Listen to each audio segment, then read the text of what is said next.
Of the NBA Finals tonight, do or die time for the Cleveland Cavaliers. The San Antonio Spurs up 3-0 and ready to feast on their fourth NBA title in 9 years. To set the table, so to speak, we turn to 13-year NBA vet Jalen Rose, who has the who, what, where, when, why, and how of Game 4 for us. Jalen, let's start with the who. Who has to step up besides LeBron for the Cavaliers to win? Anyone, literally. I'm talking about anybody in the Cleveland Cavaliers uniform. It's do or die. It's 0-3.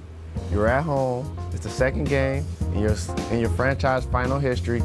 Anyone. Zydrunas Ilgauskas, good and played well in the first game at home, Game 3. Also, Sasha Pavlovich played pretty well. You need some backcourt play. You want Daniel Gibson to knock down shots. He was 1 for 10 in his first start that the whole world wanted to see. The same number that Larry Hughes was in the first 2 games, 1 for 10. So LeBron James backcourt mate, if they can step up and knock down some shots, and anybody on the Cleveland Cavaliers step up and knock down some shots, including my former teammate Donyell Marshall, the Cleveland Cavaliers will have a better chance to win. What does LeBron need to do to avoid being sort of taken out of the game or neutralized? Well, he's going against the San Antonio Spurs, and it's easier said than done. See, when we looked at great players back in the day, they could slash to the basket because it was one-on-one defensive rules. Now in the NBA, fans, there's NBA zone rules. So when LeBron James has the ball on the wing, it could be a guy on the box, it could be a guy on the elbow. When he has the ball at the top, it could be a guy on both elbows. So he has to rely on his teammates. LeBron James has been doing a pretty good job of that, but not good enough anytime you're playing against a defense like San Antonio. Where do you think this game will be won? I think it'll be won at the three-point line. When you look at the three-point shooting last game, the San Antonio Spurs knocked down three-point shots. Guys like Brent Berry, Michael Finley, and Bruce Bowen stepped up and knocked down shots in supplemental roles. You need guys on the Cleveland Cavaliers to do the same thing. Whether you talk Damon Jones, whether you talk Boobie Gibson, Donyell Marshall, anybody besides LeBron James step up and knock down some three-point shots. You can't say that enough. Anybody out there for the Cavaliers. Literally.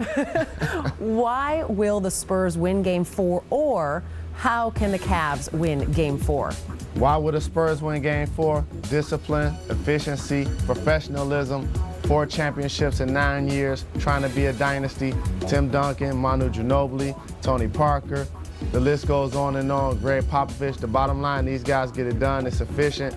We probably should make the other teams in the NBA actually pay some time to come watch the San Antonio Spurs play. They really get it done. They at least give you a lesson out there, even if it hasn't been the most exciting series. Okay, so when all is said and done, you're saying that they will have won their 4th title in 9 years. Are the Spurs a dynasty then?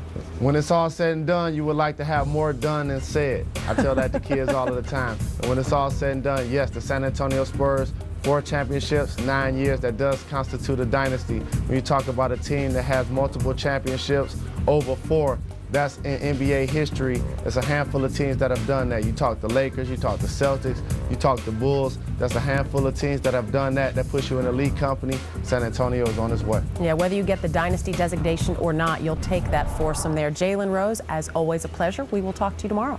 Thank you very much. Right now, a few more opinions here on the Cavaliers. For that, we go to the 1st and 10 crew.